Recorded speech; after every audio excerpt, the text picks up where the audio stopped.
Hello everyone, this is TerrySoloman from GoTreasureHunting.com, and I'm going to be talking to you about saltwater beach metal detecting. The tools you need, the machine you need, how to read the beach, just different tips for the beginning beach metal detector. Some people get on the beach and they think right away they're going to strike buried treasure. Well, it happens, there's no doubt about it. But if you don't have the right equipment and you don't have the right machine for the job, you could be severely disappointed and find just about every piece of metal that has ever been left on a beach. So let's talk about the machines that you need to get started in beach detecting. There are two different types of machines that are used in beach detecting. One is called pulse induction, and the other is called multi-frequency. Now, the most common machine out there for beginning metal detectorists is a single frequency, very low frequency, or VLF machine. These machines are the go-to machine for dirt and fresh water, but they will not work on wet saltwater sand or in salt water. Now, the reason for this is conductivity. The wet saltwater sand is very conductive, so the single frequency VLF detector sees the entire beach as one target. You're going to get a lot of false signals. If you touch the sand with the coil, it'll go off. It's just not a good situation. And to get even an inch, maybe 2 inches of depth, you have to turn your sensitivity down so much on the single frequency VLF machine that it's almost not worth having it on the wet sand. It works fine on the dry sand. It works like a champ on the dry sand. But a single frequency VLF machine will not work on the wet sand or in the salt water. Now, let's talk about the machines that do work. For instance, MineLab makes the top multi-frequency machines on the market today, in my opinion. There are several manufacturers. Garrett has just stepped into multi-frequency with their new Apex machine, which is a very good beach machine. MineLab, their main competition to the Apex, I guess, would be the Vanquish 540, which is just a marvelous machine. I use that myself. I also have the Equinox 600 from MineLab, which is a step up from the Vanquish. It's also multi-frequency, and it just enables you to discriminate or to block out ferrous targets that you do not want to waste time digging on the beach. The other type of metal detector, the pulse induction metal detector, a perfect example of that is the Tesoro Sand Shark or the White's Dual Field. These are pulse induction detectors that send out electrical signals that decay when they hit a target, and it measures how much time it takes for it to decay. But because they work differently, they go much deeper than a VLF or a multi-frequency, but they do not discriminate. So in other words, a bobby pin, a piece of rusty iron, a nail, you're going to hear it all, and you have no way to block that out. So my suggestion to you is to go with the multi-frequency machine, which allows you to discriminate, and it's also very useful on dirt, in the woods, in the parks, wherever sports fields you want to take it. It's useful everywhere. It's just an all-around machine, except multi-frequency machines are lousy. The only thing they're really lousy at is metal detecting for gold nuggets. single frequency and pulse induction is the way to go when you're looking for gold nuggets. But if you're just hunting the beach for jewelry and coins, hunting your parks for jewelry, coins, artifacts, multi-frequency machines are the new science. It's the way to go. It's the leading technology. All right. So let's talk a little bit about the scoop, the beach scoop, the sand scoop that you need out on the beach. This is just as important as your metal detector.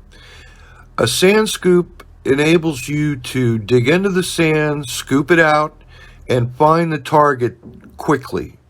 You don't use a pinpointer, an electronic pinpointer on the beach as such. If you have a good scoop, you don't need a pinpointer. Good scoops. The problem with scoops is they can be heavy, and you don't want to be carrying around a 5-pound scoop all day. It's just torture. So my suggestion is an aluminum scoop. There's a couple of very good manufacturers that that make aluminum scoops. Riley's Treasured Gold. Look them up. Riley's Treasured Gold. Just type in RTG Sand Scoop. Another one that I just purchased that I really like is called a Dune, D-U-N-E, Kraken, Kraken, a Dune Kraken. I got the 11 by 8 inch Dune Kraken, and it's just a fantastic scoop. I started with an RTG scoop, an aluminum scoop, years ago. The one pictured next to the new Kraken is 8 years old with just thousands and thousands and thousands of scoops. So get out there and look at the scoops, decide what you want to do. I use a carbon fiber handle on the new scoop. It seems to be doing okay, and it really keeps the weight down. The new stainless steel scoop with handle weighs less than the old aluminum scoop. So I'm very, very happy with that. All right, so let's talk a little bit about learning how to read the beach. You may want to get yourself a book. There's several of them out there, and I know I bought Gary Drayton's book a few years ago. I can't remember now. But anyway, it helped me to spot certain things on the beach that I might not have recognized as a newbie. Just teaching about the low tide, high tide, push-in, different aspects of beach detecting. In the winter, for instance, on the beach, you're really looking for storms that are pushing objects dropped during the summer back up onto the beach so that you can get them. In the summertime, you're looking for fresh drops. You're looking in at low tide. You're getting in the water if you have that capability. You want to be up to your knees, at least, in the water at low tide when hunting the beach. When you're just in the water up to, say, your ankles and up to the high water mark, you need to be zigzagging along the beach until you find where the drop line, they call it, is. And this can vary. It can vary quite a bit. You'll notice in some of these photographs behind me, there's a huge cut. When you find a cut like this on the beach, always hunt just below it because the sand has been pulled away, and there's a very good chance you're going to find some old, deep gold, silver, whatever. You'll see these cuts. You can't miss them. That's one of the first things you read on a beach. You're looking for clay where the sand has just been stripped away and it's little pebbles and shells and clay. You want to hit those areas extra hard. You want to look for depressions, natural runoffs, anything that's going to give you the edge, the heads up as to finding the deeper items. Because remember, the heavier it is, the more it's going to sink and stay put. The lighter items, pennies, dimes, stuff like that, they're getting thrown around all the time, even quarters, because they're bigger, they act like sails, so the water picks them up, carries them everywhere. But gold rings, silver rings, big heavy rings tend to sink and stay. But in the wintertime, with the winter storms, it churns it up and throws them up on the beach. So there is a chance for you to get them in the winter as well.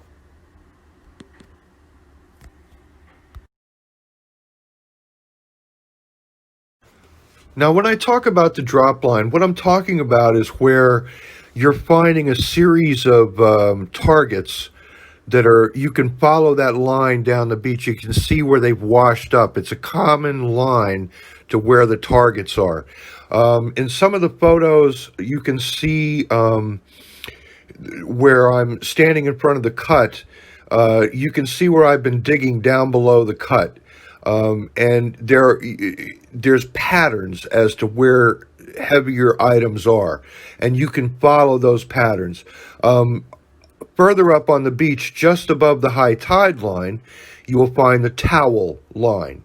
And that's where folks are setting out their towels and putting on their sunscreen and taking off their earrings and putting them on the side of the towel, and taking off their rings and putting them on the side of the towel while they slick themselves up with suntan lotion. And then when they come back from running out into the water and getting cold, they pick up their towel, completely forgetting that they've put their earrings or their rings on the towel, and good for us. So the towel line is very important as well, where people sit, where they party, where they drink. However, you're also going to find the other items: pull tabs, tinfoil, bobby pins, different stuff. So it's important that you understand that there's some work involved here. No machine can tell you the difference between gold and aluminum. No machine. So if you're going to dig for gold, you're going to have to dig what they call midtones. And midtones include things like, can slaw, aluminum cans, aluminum pop tops, and there's billions of them. So just be prepared. When I first got into metal detecting, I was overweight, and metal detecting has helped me slim down a bit. I'm still overweight, but that's because I eat too much ice cream. But the bottom line is, it's physical, and beach detecting is probably not as physical as bending down at the park, digging in dirt, up and down of the park digging, because you have the scoop and you don't have to bend down. So that's one advantage of beach detecting. But if you're heavy, you're going to lose weight being out in the sand, walking around, trust me, because Gulf fever takes over and you just don't want to stop. So get out there, enjoy the beach, educate yourself about the types of machines that you want to use. Find a good dealer. That is so important. Someone who actually knows what they're talking about. Keith Leppert, PortBedfordMetalDetectors.com. Keith knows. This guy knows his equipment. He's not going to sell you a single frequency VLF machine if you tell him you live near a beach. This is so important. Find a dealer you can trust. Find a dealer you can trust. Get out there and start finding some treasure. And here's some of the stuff you can actually find on the beach.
Hi, this is TerrySoloman. A little bit about myself. I started metal detecting in 1976 and for several years in the 2000s ran a gold prospecting school just outside of Congress, Arizona, where we taught thousands of people to nugget shoot and prospect for gold. They came from all over the world. It was called Arizona Gold Adventures. After that, I started testing machines for different companies. I worked with Rusty Henry at Tesoro, visited him at his home. He's a personal friend. I got to talk to many of the top nugget shooters in Arizona. We did a spot for the History Channel on what's the Earth worth. That was a great thing to put together with, again, some of the top nugget shooters in Arizona. And I've been published in several magazines, several of my reviews on gold prospecting, metal detectors, treasure hunting, beach detecting. So thanks for watching the video. If you enjoyed it, please hit the like button, and if you want to subscribe, that really helps me out, and I'll keep putting out videos that will help you in your metal detecting hobby. Thank you.